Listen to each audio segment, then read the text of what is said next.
In my previous life, back in the 1980s, my older sister married a rough, simple-minded butcher, while I, Lisa, foolishly gave myself to a notorious thug feared by everyone in the village.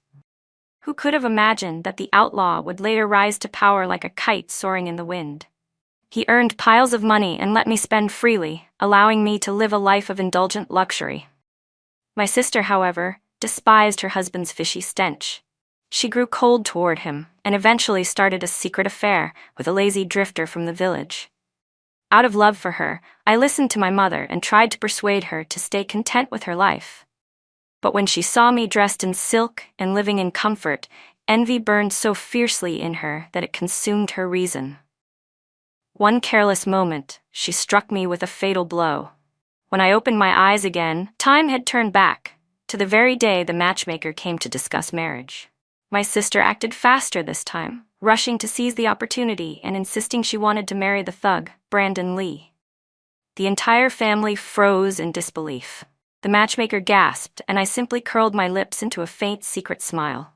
Brandon Lee was not a man of talent, nor a reformed wanderer. Every bit of wealth he once possessed had been built by my own hands. Could my naive sister, who had never faced the harshness of life, truly handle a man as dangerous as him? I couldn't help but wonder what her fate would become this time. "Mom, I absolutely won't marry that man, Caleb Wright," my sister shouted. "I only want Brandon Lee."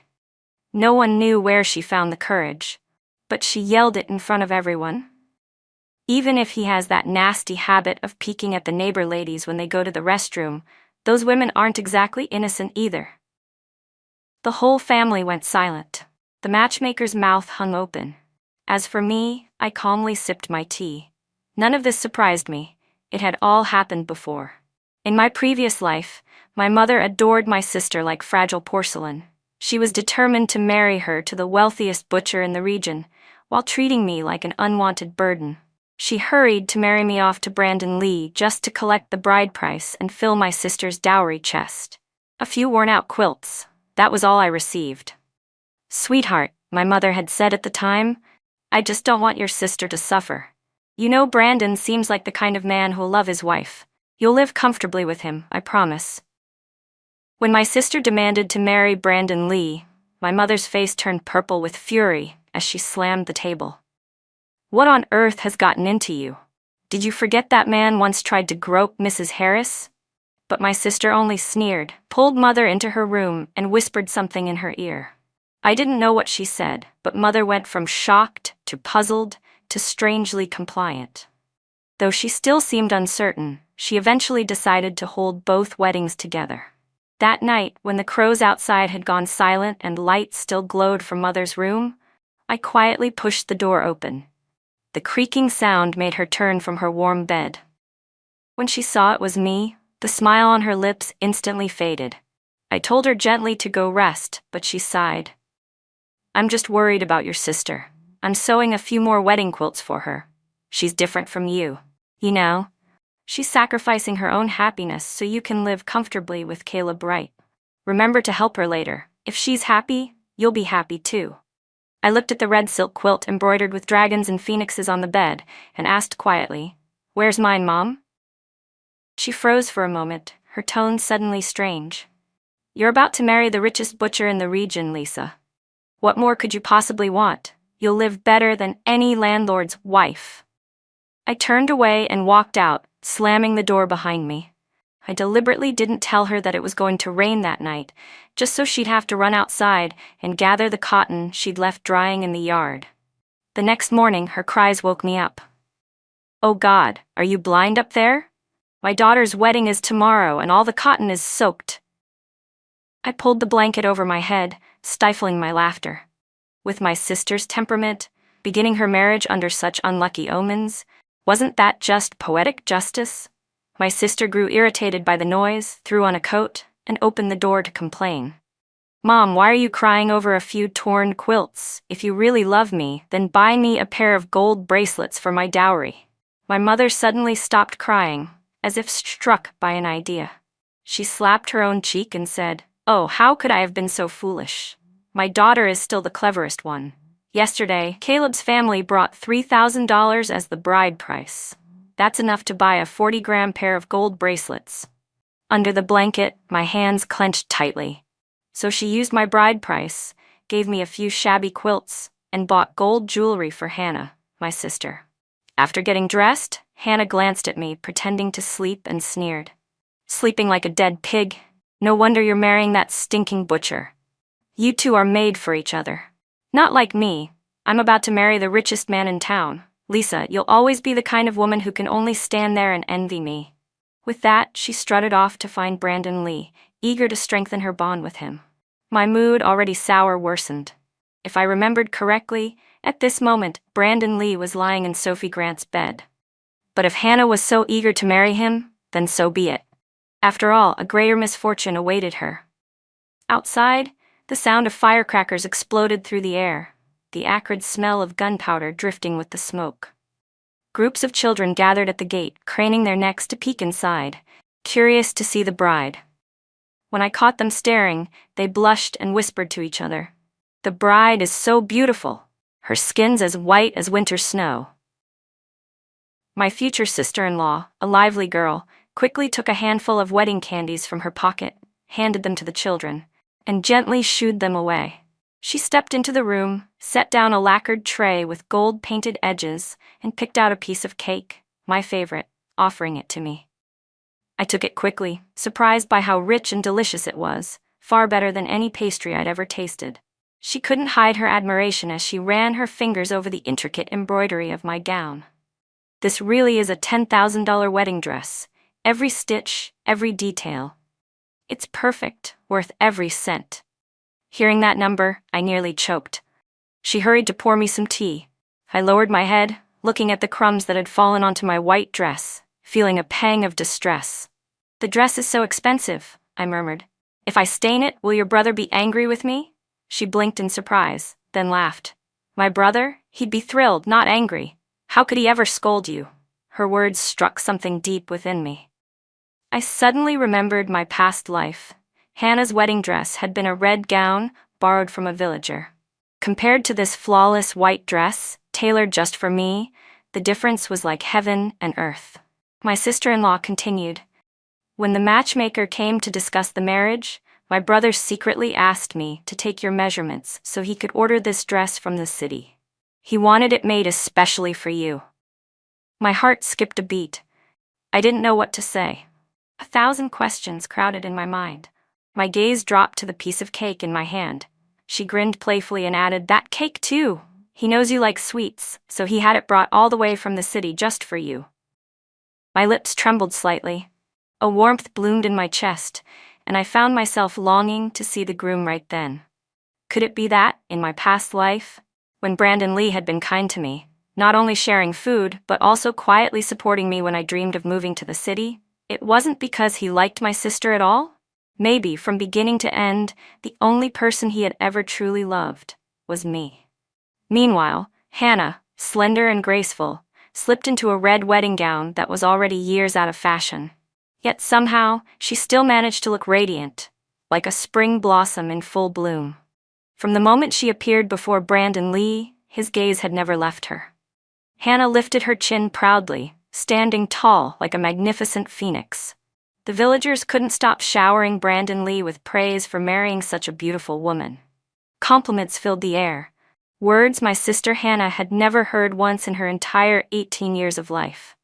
For a moment, she truly believed she had reached the peak of her glory. But the moment I, Lisa, stepped outside, all the admiration shifted toward me. It was the 1990s. Life in the countryside was still simple and poor. Most people only knew of the outside world through traveling film shows. The newlywed brides from the village couldn't help whispering among themselves, their eyes wide as they stared at me. "Wow, Lisa, that dress you're wearing?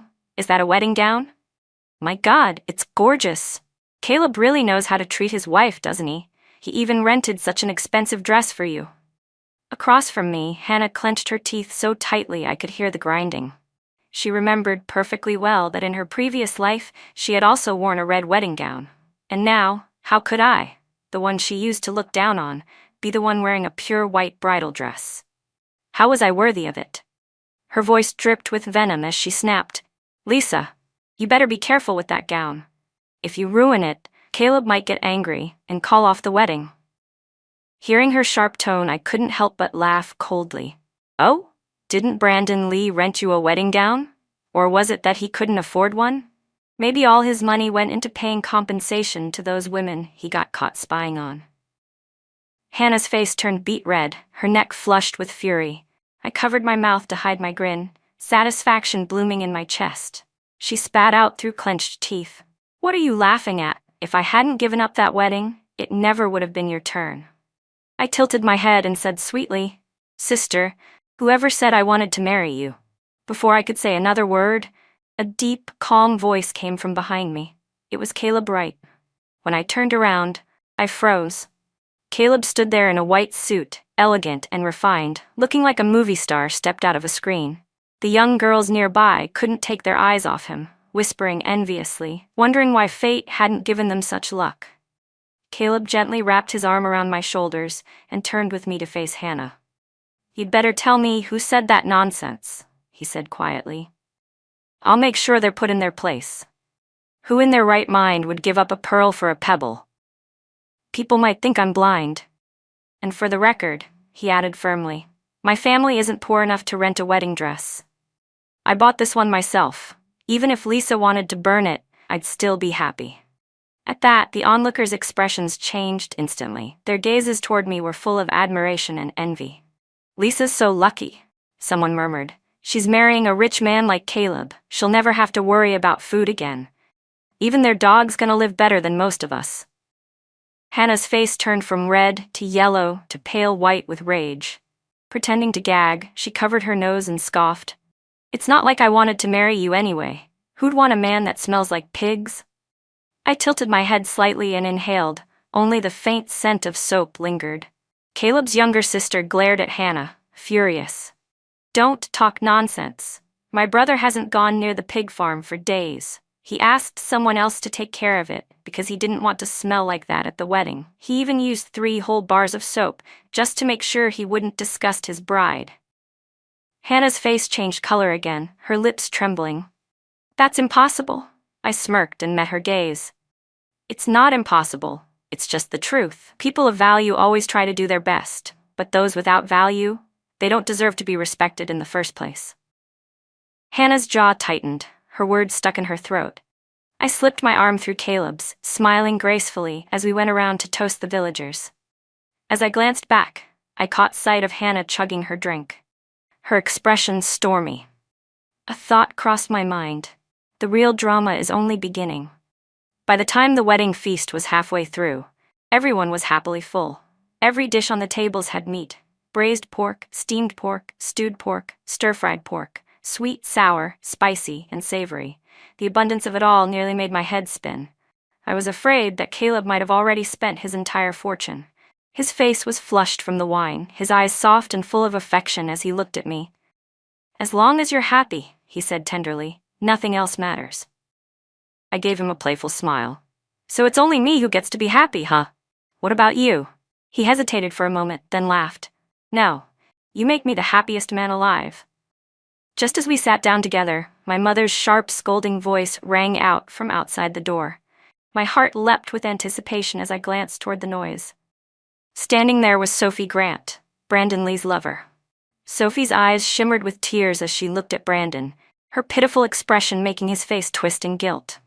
Then, clutching her stomach, she dropped to her knees in front of Hannah. "I don't want to make things difficult for Brandon," she said loudly, making sure everyone could hear. "But, while I can bear the pain, the baby inside me can't." The crowd gasped in shock. The child, his child, was hers. Hannah went pale and fainted straight into my mother's arms. Within minutes, gossip about the scandal spread like wildfire. Everyone soon knew that the groom had gotten a widow pregnant and ruined both weddings in one day. My mother panicked. Terrified that things would get out of control, she secretly handed Sophie the pair of gold bracelets she had meant to give Hannah and told her to go to the city to end the pregnancy. When Hannah finally regained consciousness and heard the news, her expression was unreadable, neither joy nor despair. She didn't lash out at our mother, nor did she storm off to confront Brandon. Instead, she behaved as if she had suddenly become the perfect, obedient wife. Quiet, dutiful, and gentle. She cooked and cleaned every day, waiting patiently for Brandon to come home for dinner. Afterward, she would head out to the fields with a hoe over her shoulder, working until dark. The village women who passed by whispered among themselves, "Has Hannah gone crazy or something?" She used to make Lisa clean the table for her when they lived together. And now she's not only willing to marry a thug like Brandon Lee, she's actually working for him, like a servant. Another woman sighed. "Well, that's Hannah for you. Always talking big about how Brandon will make a fortune one day, acting all high and mighty, like she's better than everyone else." Hannah overheard their gossip but didn't seem to care. She puffed out her chest and held her head high, strutting like a proud goose. A few days later, I heard that she was running all over town, trying to borrow money for Brandon's new business venture in the city. Some people refused outright and didn't even bother to hide their disdain. One woman sneered, "What nonsense! That husband of yours is useless. If you give him money, he'll just end up in jail. You must be blind and stupid too. Now get out of here and stop corrupting my kids." As she spoke, the woman angrily grabbed a basin of dirty wash water and flung it at Hannah. Drenched and humiliated, Hannah failed to borrow a single cent. But she only muttered to herself as she trudged home. A devoted wife shares her husband's hardships. In return, he'll give her all the gold in the world. If I can just endure this for now, once Brandon gets rich, all his money will be mine to manage. The next morning, my sister-in-law, Nina Wright, opened the door and froze. My mother and Hannah were standing outside together. "What are you two doing here so early?" Nina asked warily. Hannah ignored her completely, pulling my mother straight into my room. Nina tried to stop her, but Hannah had already thrown open my curtains. Half awake, I sat up abruptly and yanked the blanket to my chest, glaring at her. "What are you doing here at this hour? Could it be that the widow Sophie has taken over your bed, and now you've come to pick a fight with me instead?" Hannah's face stiffened. "Lisa, what nonsense are you talking about? That wretched woman probably ran off with some lowlife already. Brandon's become useless because of her." Hannah snapped bitterly. Her words were so absurd that I almost laughed out loud. Brandon Lee, the kind of man who corrupted everyone he met, didn't need anyone's help to go bad. Hannah glanced around the room, noticing that Caleb wasn't there. Her eyes flickered with something that looked like pity. "Well, it makes sense," she said mockingly. "Living with a man who smells like pigs every day. If I were the one married to Caleb, I wouldn't let him sleep in my bed either." My mother sat down on the edge of my bed and grabbed my hand. "Your sister's here today to help you, honey. Your father heard that your life with Caleb hasn't been easy, so he wants to find you a better match." The two of them, mother and daughter, took turns talking like a rehearsed performance. I could barely contain my laughter. My life was perfectly fine. What exactly did I need their help with? That night, on our wedding night, Caleb turned off the lights and, by the glow of the moon through the window, began to gently remove the heavy wedding gown from my body.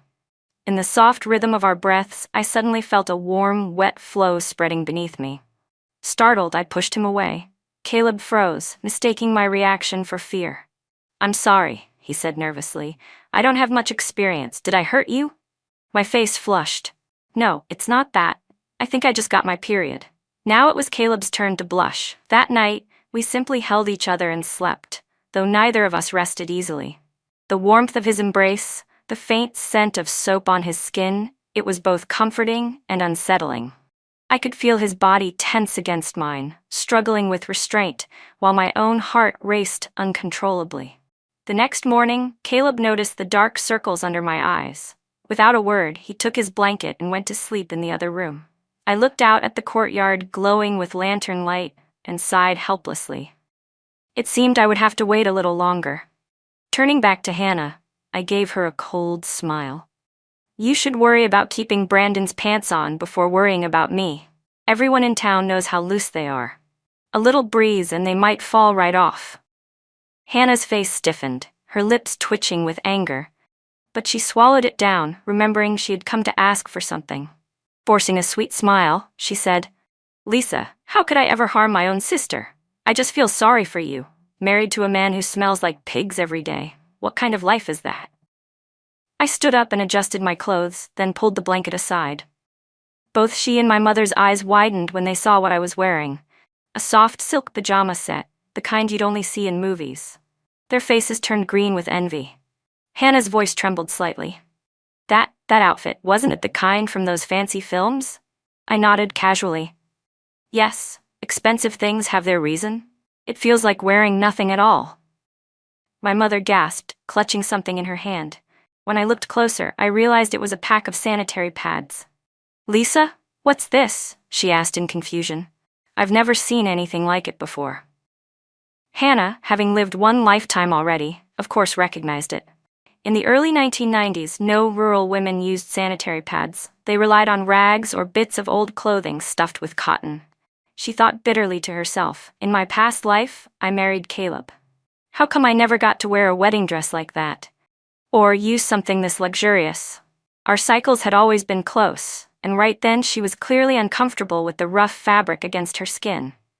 Clenching her fists, she silently told herself, once Brandon makes money, I'll live as comfortably as Lisa does now. But what she didn't expect was that I was living far more comfortably than she ever could, while she was left to clean up the messes Brandon caused. Hannah's nails dug deep into her palms as she dragged my mother toward the door. Even in her frustration, she was clear-headed enough to snatch the pack of pads before storming out. Just as they stepped outside, Caleb came out of the kitchen. He wore a crisp white shirt and black slacks, looking clean and composed. Hannah froze, staring at him in shock, as if she were seeing a ghost from another life. In her past life, when she had married Caleb, he was always up before dawn to tend to the pigs, and came home at night, reeking of filth. Now the man standing before her was so different. Calm, handsome, smelling faintly of soap instead of sweat and animals. And that difference made Hannah's chest twist with something she couldn't quite name. Even the braised ribs no longer tasted good to her. When Hannah came to her senses, she looked around my neat little yard, her eyes falling on the blooming rose bushes. The sight made her heart twist with resentment and envy. Her gaze shifted toward Caleb, burning with both anger and longing. Why couldn't he have given me a life like this? She thought bitterly. If he had been like this before, I never would have gotten involved with that other man. It's not my fault I cheated. It's Caleb's own doing. When Caleb saw Hannah and my mother standing there, the smile on his face faded halfway. Since our wedding, he'd listened to my advice and stopped doing the heavy work at the pig farm. He'd hired help for that and devoted all his time and attention to me. He was so afraid that if he neglected me, I might drift away like a breeze. Every night, he'd quietly get up several times, slip into our room just to watch me sleep peacefully for a while, and only then return to his bed contented. Caleb loved with his whole heart, not just me, but even my family. Turning to them now, he said warmly, "Why don't you stay and have lunch with us before heading home?" The rich aroma of meat filled the air, and my mother's nose twitched. She hadn't tasted meat since our wedding feast. Her feet suddenly refused to move. "Oh, that sounds wonderful. I haven't had a chance to taste my son-in-law's cooking yet." Hannah, seeing that our mother wasn't planning to leave, reluctantly stayed as well. By then, Nina, my sister-in-law, had finished sweeping the fallen leaves in the yard. She washed her hands clean and went to fetch bowls of sweet corn and sweet potato porridge, simmered until soft and golden. Caleb brought out dishes of tender pork ribs, braised in soy sauce, and stir-fried pork with leeks, both steaming and fragrant. The savory scent filled the courtyard, even making the neighbor's yellow dog whine and wag its tail. Hannah rubbed her empty stomach. Ever since she'd married Brandon Lee, she'd only managed to eat one proper breakfast, always at our mother's house. Now, she devoured 2 full bowls of porridge, her belly round like a balloon, before reluctantly putting down the spoon. At that moment, Caleb was peeling shrimp carefully for me, his movements gentle and focused. Hannah stared at him, utterly stunned. "Where on earth did you get shrimp?" she blurted out. Nina, still holding a grudge against Hannah for mocking her brother's pig smell before, shot back with a smirk. "Didn't I tell you? My sister-in-law married into this house to enjoy life. She's not feeling well lately, so my brother went to the city and bought a whole pound of fresh shrimp. He's keeping them alive in a tank, so she can have some anytime she wants. My mother, hearing that I was living such a comfortable life, tugged on Hannah's sleeve and whispered, "Looks like Lisa won't be listening to us anymore or picking fights with Caleb either." I bit into the sweet, buttery shrimp and glanced at Hannah. I couldn't help wondering what she was thinking. Probably about where her so-called future tycoon of a husband was off fooling around today. As they got ready to leave, Hannah still couldn't resist a jab. "Don't get too smug, Lisa. So what if your husband's a little better than mine right now? Just wait a few years. Brandon's bound to make a fortune. When that happens, I'll be a queen, and you'll still be married to a pig farmer." My mother chimed in, siding with her as always. "You two are sisters.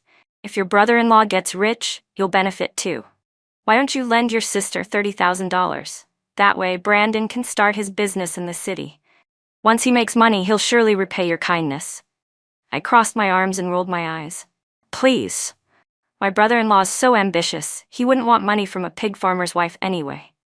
Hannah opened her mouth to argue, but I slammed the door shut before she could say another word.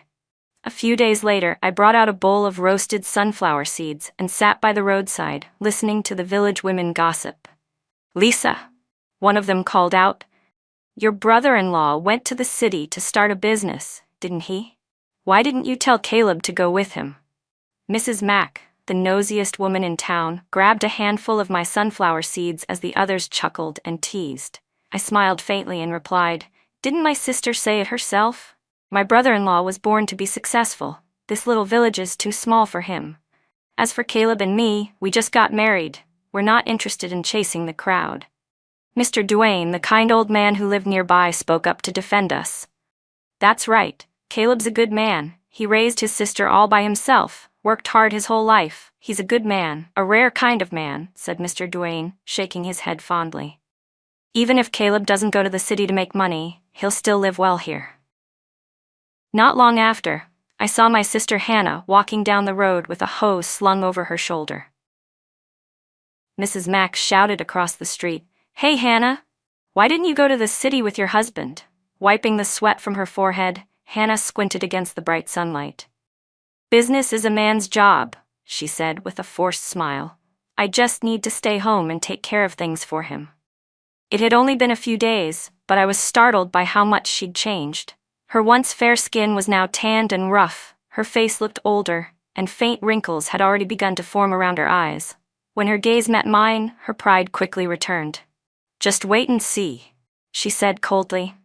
"Brandon will definitely live a better life than your pig farmer. Lisa, I almost pity you. When my husband comes back rich, you'll be begging me for help. Maybe I'll even tell him to give Caleb some odd job out of kindness." Mr. Duane bristled. "Only you would think that Brandon's some kind of treasure. Caleb's 10 times the man he'll ever be." I gently tugged at his sleeve and whispered, "Let it go, Uncle Duane. She married Brandon. Let's just let her have that victory." The women standing nearby burst into laughter so loud they nearly bent double. Hannah's face darkened. Muttering curses under her breath, she stormed off in humiliation. Just as she disappeared down the road, it was lunchtime. The delicious smell of meat drifted from my house, and Mrs. Thorne, our neighbor, couldn't help but lick her lips.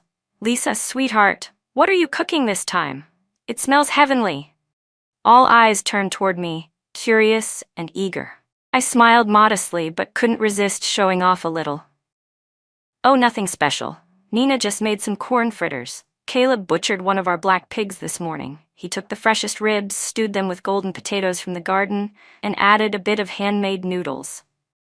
The women's mouths watered as I described it, and I almost laughed when one of them actually swallowed audibly. I feigned shyness and said, "But of course my sisters wouldn't want a simple life like this anyway." Halfway down the road that afternoon, I ran into Sophie Grant, the widow. She was having her belongings loaded onto a cart. When she saw me, she looked flustered, tucking a few loose strands of hair behind her ear. I smiled warmly and walked over to take her hand. "It's good you're leaving," I said softly. "You should have gone long ago." In my previous life, after I married Brandon Lee, I discovered he had continued to torment Sophie, forcing her to obey him in secret. When I'd gone to see her back then, she thought I'd come to make trouble. But I hadn't. Sophie had been a woman with no family, no one to depend on, trapped in this suffocating village like a bird in a cage. The men lusted after her, the women despised her. Yet instead of condemning her, I'd shared half of my food with her and begged her to leave before it destroyed her. She never forgot that kindness. Years later, after I had rebuilt my life in the city and opened a small clothing stall, I was cornered by a gang of thugs demanding protection money. Just when I thought I'd lose everything, a woman in elegant clothes appeared. And it was Sophie. The moment the thugs saw her, their faces drained of color and they scattered like frightened rats. Only then did I learn who she truly was. She had been the daughter of a wealthy family in the city, kidnapped when she was a child. Her parents had searched for her for years without ever giving up. Without her help that day, I would have been ruined. But Sophie didn't just save me. She made sure Brandon Lee faced justice. She helped me file for divorce, then reported him to the police. He was sentenced to several years in prison. While there, he was beaten and abused until he came out looking 20 years older. When Sophie finally saw him again, she felt her anger dissolve. Letting him go back to the countryside to fend for himself, she said it was the only way she could truly forgive herself. I never imagined that he would later return, boasting to everyone about his success in the city, lying about all the money he had made, and convincing my sister to believe him. So when I woke up in this new life, the first thing I did was find Sophie. I spoke gently, asking for her help with one small thing, to crash that cursed wedding. And I also urged her to go to the city and find her real parents. I hope you'll be reunited with your family soon. I told Sophie Grant softly. Her eyes welled up with tears as she clasped my hands. If it weren't for you showing me this path, she whispered, I'd still be drowning in that same pit of misery. Then she reached into her pocket and carefully took out a small bundle wrapped in red cloth. When she unfolded it, a pair of gold bracelets gleamed in the sunlight. These belong to you, she said gently. I should return them. I quickly caught her hands and looked around to make sure no one was nearby before sighing in relief. Sophie, you'll need money once you get to the city. Please, keep them. Think of them as a gift from me. She looked at me in disbelief. I can't possibly accept that. These are worth so much. If you hadn't told me to pretend I was pregnant to stir things up, I never would have gotten them. I waved her concern away with a smile. Don't worry about it. In my past life, I had so much wealth I needed a whole house just to store all my jewelry and clothes. I've already lived that life. These bracelets mean nothing to me now, not compared to your future. Sophie pressed her lips together, her tears falling freely as she tucked the bracelets back into her bag. Her eyes glistened with gratitude. Lisa, I'll never be able to repay what you've done for me. But if we ever meet again, and you need anything at all, I'll do everything I can for you. That night, I sat quietly in the courtyard, letting the spring breeze brush against my face as I waited for the right moment. Caleb came out from his bath, drying his damp hair with a towel. When he saw me smiling at him, he straightened up instinctively. I took the towel from his hand and stood on my toes to dry his hair for him. Our faces were so close that I could feel his breath mingling with mine. The warmth between us deepened until he couldn't hold back anymore. Caleb pulled me tightly into his arms, burying his face in my neck and breathing me in. The masculine scent of his skin made my knees weak. My voice trembled as I whispered, Caleb, can I sleep with you tonight? His dark eyes burned with restrained desire. Without a word, he lifted me into his arms and carried me inside. Embarrassed, I buried my face in his chest. Outside, the spring winds stirred the blossoms, birds chirped restlessly, and the mountains seemed to hum a quiet song of love. When dawn painted the hills crimson, I lay drowsily in Caleb's arms. He gently cleaned away the traces of our night together. My hand trembled as I reached up to touch his face. He turned slightly and kissed the center of my palm before pulling me close again, holding me as we drifted into deep, peaceful sleep. A month later, my sister Hannah came to visit with our mother. Nina, my sister-in-law, clearly didn't want to let them in, but for my sake, she reluctantly opened the door. My mother grabbed my hand and sat me down, her tone sugary but her expression anything but kind. "Nina, be a dear and pour us some tea," she ordered. Nina shot her a cold glare and walked straight back into the house without a word. My mother huffed. "Would you look at that attitude? Your sister-in-law's got quite the temper. Anyway, your brother-in-law's doing really well in the city. He's made connections and wants to introduce Nina to a few of his rich friends. But after seeing how rude she is, I don't think I'll bother." My face darkened. An uneasy feeling began to gnaw at my chest. From my mother's words, I learned that Brandon Lee had gone to the city with a few men from the village. There, he'd met a powerful businessman and started working with him. The two of them had made quick profits, doubling, even tripling their capital in no time. At first, I found it strange, but when my mother mentioned the man's name, Kevin Hughes, my heart dropped. In my previous life, Brandon had met Kevin too. They'd teamed up in shady, illegal deals and made a small fortune, until Sophie's brother had them arrested and thrown in jail. That had been the beginning of Brandon's downfall. But this time, everything was happening faster. My sister's blind encouragement had pushed Brandon straight into Kevin's orbit much earlier than before. I didn't even know if Sophie had found her family yet, and if she hadn't, would Brandon repeat his same mistake all over again? I calmly lifted my teacup and took a slow sip, deciding to say nothing. Hannah, sitting across from me, smirked proudly. "What's wrong, Lisa? Jealous already? Too bad I was born lucky. Brandon's got the look of a man destined for greatness. Unlike your pig farmer husband, you and your children will be raising pigs for the rest of your lives." I set my cup down and met her gaze coolly. "If Brandon's really making that much money in the city," I asked, "why hasn't he sent for you yet?" Her smile froze on her lips. I leaned back, my tone light but cutting. "That's what I thought. Making money in the city isn't as easy as it sounds." "There are plenty of pretty women in the city," I said calmly, looking straight at Hannah. "Are you sure you can keep your husband's heart?" I could tell my words struck a nerve. Hannah's expression stiffened. A few days earlier, one of the men from our village who had gone to the city with Brandon Lee had returned home drunk in the middle of the night. While rambling, he accidentally called out another woman's name. His wife, furious and humiliated, made a huge scene. Not long after, that same woman was seen crying to her friends in the village. "My husband, he doesn't even touch me anymore," she sobbed. At first I thought he was just tired, but now I realize he's giving all his wages to someone else out there. When he finally comes home, he's exhausted, and the way he touches me now, I can tell he's learned a few new tricks from some witch in the city. The other women shook their heads in sympathy. "Men are all the same," one said. "When they're poor, they're obedient. Once they have money, they turn rotten." Hannah sat nearby, listening in silence, her heart pounding with unease. She didn't love Brandon, she never had, but she couldn't stand the thought of anyone else stealing what she believed she'd earned. She had suffered with him when he was broke.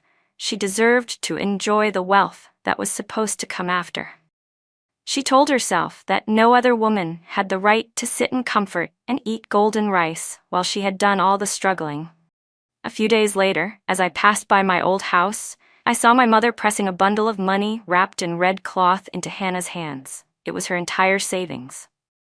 "My dear," she said gently, "don't make things too hard on yourself in the city. Buy whatever you want. As long as you're happy, I'll be happy." Hannah didn't even pretend to be polite. She took the bundle without hesitation, her tone cold and distant. "All right, once I've settled down, I'll come back for you." My mother's eyes brightened instantly. "I always knew it. Between my two daughters, you're the only one who's truly kind and filial. That ungrateful Lisa, she wouldn't even lend Caleb's money to help Brandon's business. Raising her was a waste. A snake in our own sleeves." They chatted for a long while, completely unaware that I was standing nearby. Only when I turned to leave did I finally let out a quiet laugh. "So Hannah's the filial one now? Fine. Then the unfilial daughter won't be the one caring for you when you're old." After that, I devoted myself to helping Caleb plan our next move. Together, we decided it was time to expand beyond the village. I convinced him to hire a manager to look after the pigs so we could take the money and start a business in the city. When my mother heard about it, she stormed into our yard, shouting curses at the top of her lungs. You think the city's made of gold or something? You just can't stand seeing my son-in-law making money, can you? You people want a piece of everything. When you lose it all, don't you dare come begging him for help." Nina, who had been sitting in the courtyard doing her homework, stood up without a word. She grabbed a basin of dirty water and dumped it right on my mother. My mother shrieked as the filthy water drenched her from head to toe, then started screaming even louder, hurling the vilest insults she could think of. The noise brought Caleb out from the back of the house, holding a wooden stick in one hand. The moment my mother saw him, she screamed again and bolted, slipping out of her shoes as she ran. After that, things finally quieted down. Once everything at home was settled, Caleb and I officially began our plan. He was a practical man, experienced in trading and farm work, and he quickly recognized that I had a knack for business. Without hesitation, he broke open his old piggy bank, a clay jar he'd been saving in for over 10 years. I laughed teasingly. "Aren't you afraid I'll lose it all?" He smiled back. "If the money's gone, I'll earn more. As long as you're happy, every cent is worth it." Then he took my hand, his gaze warm and steady. "Besides, the woman I chose will make everything she touches perfect." When Nina overheard that, she shivered dramatically. I didn't know my big brother could say such cheesy things." I squeezed Caleb's hand, smiling. "If I have a husband who's kind and willing to share every hardship with me, then I'll devote everything I have to repay him." With Caleb's full support, we decided to invest everything we owned. Using his entire savings, he helped me rent 2 prime storefronts at the largest wholesale market in the city, one to use as storage and the other as a showroom for retail and bulk sales. Life in the city was changing. People no longer worried only about food and clothes. Under the influence of Hong Kong movies, they had started caring about appearance and fashion. The timing couldn't have been better. Caleb handed me 100,000 yuan as startup capital, and I used a few thousand more to pay the rent on those 2 shops. Our new life was about to begin. I redecorated the store and found a garment factory with excellent workmanship. Using the knowledge from my previous life, I gave the factory owner several clothing design sketches. Mr. Truong, the owner, was a seasoned veteran in the textile business. He examined my drawings carefully, then looked up in surprise. Several of my designs were almost identical to the outfits worn by the heroine in a popular Hong Kong film that had just taken the market by storm. He immediately realized how well these pieces would sell once released. Without hesitation, he called in his tailors to make samples. Since there was no model available, I had to step in myself. When I put on a red floral dress and stood before Caleb, his face flushed deep red. He didn't even dare to look directly at me. Mr. Truong, ever the opportunist, quickly snapped a few photos of me and said they'd make perfect promotional images for the shop. I still had some money left, and as it happened, it was graduation season. I decided to hire several beautiful art students as models for the store. They wore the latest designs I'd created, turning my small shop into a live fashion display. As the other clothing stalls sat empty, my storefront was buzzing with customers.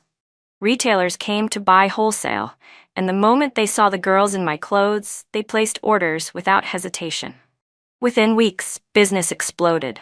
I had to hire 3 more employees just to handle packaging and shipping.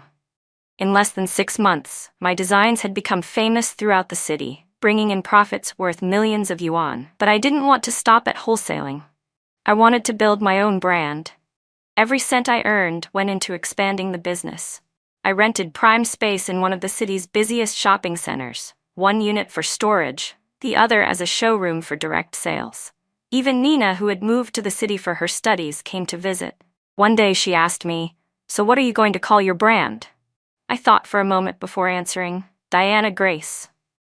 A year later, I visited one of our flagship stores to check on operations and accidentally walked into a commotion. A well-dressed, arrogant woman was standing in the middle of the store, ordering a young employee to kneel and help her put on her shoes. A crowd had gathered to watch. The poor girl's head hung low under their stares. The woman pulled out a thick wad of cash and threw it at the employee's face. "Aren't customers supposed to be gods to people like you?" she sneered. "Here, This should be enough for you to call me mother, shouldn't it? The young woman trembled, fighting back tears. The store manager hurried over, picked up the scattered bills, and tried to smooth things over. We're terribly sorry, ma'am. It's our fault for not managing our staff properly. Then, turning to the employee, she barked, What are you standing there for? If you can't do your job, you can leave. This store pays the highest wages in the city. There are plenty of people waiting to take your place. The girl's lips quivered. She didn't want to lose her job, so she knelt down, reaching out a shaking hand toward the woman's shoes. Before her fingers could touch them, a pale hand reached out and stopped her. She looked up and met my eyes. Her face froze in surprise. I helped her to her feet and gently wiped the tears from her cheeks. The manager recognized me instantly and went pale. Mrs. Wright? I'm so sorry, she stammered. The new employee refuses to follow instructions. She doesn't want to work. The young woman burst into tears. I came here to work, not to be someone's servant. They make me buy coffee during lunch breaks, and whenever there's a difficult customer, they push me forward to deal with them. I'm human too. Why does she get to trample on my dignity? The manager let out a sharp, cold laugh. Dignity? You're an employee. Once you work here, you do what you're told, and if you make this store lose money, you'll have to work half a month for free to make up for it. The girl sobbed harder. The manager sighed, then turned to me apologetically. Young people these days are too sensitive, Mrs. Wright. Don't worry, I'll handle it. I glanced at my watch. You have 10 minutes, I said calmly, to print a resignation letter, fill it out, and bring it to me. The girl's face went white. The manager shouted, Well, what are you waiting for? Do you have any idea how valuable the director's time is? The girl lowered her head and began to turn away, covering her face in shame, but I stopped her. Facing the manager's aggressive tone, I stayed perfectly calm. This store is a place for people to work, not to be enslaved, I said coldly. And from what I've seen, your attitude toward your employees is a problem. If you won't resign yourself, I'll have HR terminate your employment through proper channels. The manager's jaw dropped. Mrs. Wright, you must be mistaken. I was only doing this for the good of the company. I looked at her steadily. Every person is a human being first, and an employee second. No matter how successful a business is, if it doesn't treat its workers like family, it will never last. That's something you clearly haven't learned. Turning to the trembling salesgirl, I handed her a tissue. Other companies might treat employees like dogs, but not mine. A staff member who feels humiliated can't serve customers well. Respect is the foundation of everything here. No one is above anyone else. When I finished speaking, the young woman began to cry again, and to my surprise, tears welled in the manager's eyes too. She suddenly fell to her knees, begging me not to fire her, sobbing about her little daughter at home who was crying for food. I frowned slightly. When your daughter grows up and starts working, would you want her to have a boss like you? The manager's lips trembled, but she couldn't say a word. Of course not. No one wants their own child to suffer the injustice they inflict on others. Just then, a sharp, incredulous voice called out from behind me. Lisa, is that really you? I turned toward the sound and froze. The arrogant woman who had caused the entire scene, her face now taut and unnaturally smooth from too many surgeries, was Hannah. Her sharp chin and overly plump lips made her almost unrecognizable, but I could never mistake those eyes. She stared at me in disbelief. It can't be. You're the owner of Diana Grace? I smiled lightly. That's right, I am. Her eyes flashed with fury and humiliation. Even after all these years, she hadn't forgotten what she had done to me, or how I had died because of her and Brandon Lee. You think just because you own a clothing brand you're better than me? She hissed. Don't delude yourself, Lisa. You'll never be on the same level as my husband. I lifted a brow, my tone mild. Oh, don't worry. I wouldn't dare compare myself to your husband. I run a legitimate business. I'd never stoop that low. Enough, she snapped, cutting me off. Let's not talk about the past. I only came here because my friends said your clothes were nice, but now that I see them, they're nothing special. With that, she flicked her hair, twisting her surgically altered waist. She'd even had ribs removed to look slimmer, and strutted out of the store. I watched her leave, wondering silently when Sophie's brother would finally gather enough evidence to bring down Brandon and his criminal ring. Kevin Hughes, the the so-called businessman Brandon worked with, had set up an elaborate scam operation in the south of the city. They targeted naive college students, luring them in with promises of high-paying jobs, then forcing them to make phone calls to scam money from the elderly. It was a despicable business, built entirely on deceit and greed. In my previous life, Brandon had only played a middleman role and ended up serving a few years in prison after cooperating with the police. But this time, under Hannah's ruthless manipulation, he'd climbed to the second-in-command position in the entire operation. If Sophie's brother could collect enough evidence, both Hannah and Brandon would face the death penalty. A few years later, Hannah would still show up at my stores, dragging along her equally obnoxious friends to cause trouble. But the timid young employee she once bullied wasn't so timid anymore. She'd taken up boxing. The last time Hannah came in, the girl flexed her toned arms and gave her such a cold glare that Hannah and her friends turned pale. They left in a hurry. After all, breaking one of their expensive implants would cost a fortune. By 2002, Caleb came home from taking our daughter to school, bringing incredible news. Sophie's brother's undercover agent had finally gathered all the proof needed. Police had raided the operation and arrested everyone involved. At that very moment, Hannah was undergoing her 10th nose surgery. When the sentence was read, death, she still had gauze on her face. That evening, I took my entire family out to the finest restaurant in the city to celebrate. Not out of vengeance, but to honor the memory of the woman I used to be, the one Hannah had destroyed long ago. Later that night, I heard that my mother had broken down crying when she found out about Hannah's execution. My mother came all the way from the countryside to the city, causing chaos at the entrance of my store. Even though Sophie's sister, Yvonne, who had trained herself into a strong, muscular woman, could have easily thrown her out, she didn't dare touch an old lady. So, trembling with frustration, she called me for help. When I arrived, I saw my mother sitting on the ground in front of the store, her hair completely white.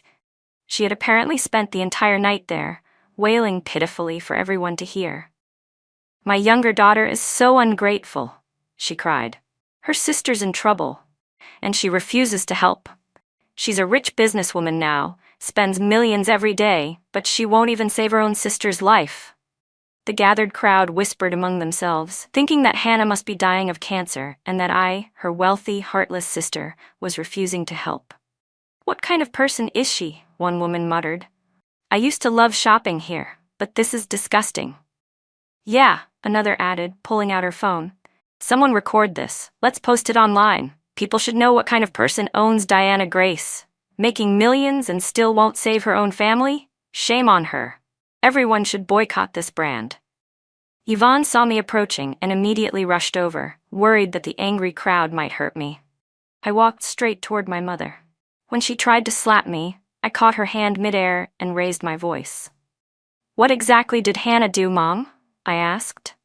"Or do you really not know she was running an international scam ring?" A hush fell over the crowd. "She tricked innocent people out of their money," I continued, my tone sharp. "Tell me, how am I supposed to save someone like that?" The bystanders' expressions shifted instantly. Some of the scam victims who had gathered nearby began shouting angrily. "So that's it! She was a con artist," one man yelled. "Serves her right. Let her rot in prison." "Scammers deserve worse than death," another spat. Someone muttered that my mother had once tried to kill herself after losing all her money to Hannah's schemes. But my mother didn't seem to care about any of that. Her face twisted in fury. "So what if she was a scammer? She's still your sister. You think you're so good? Why don't you go get plastic surgery to look like her and take her place on death row, huh?" I almost laughed at the absurdity of it. "Mom," I said quietly, "she's been sentenced to death. And I, your so-called unfilial daughter, donate to charity every year, helping real people in need. Why should I die in her place?" My mother's face went pale with rage, her words choking in her throat. She tried to hit me again, but I stepped aside and let her cry and scream all she wanted. If she wanted to ruin her reputation publicly, so be it.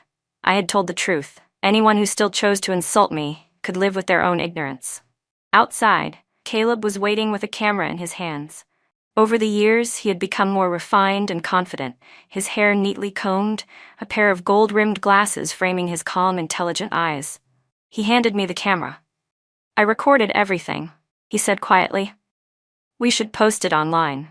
Might as well turn this drama into free publicity." I took the camera and reviewed the footage carefully, making sure my chin didn't look too round in any of the shots.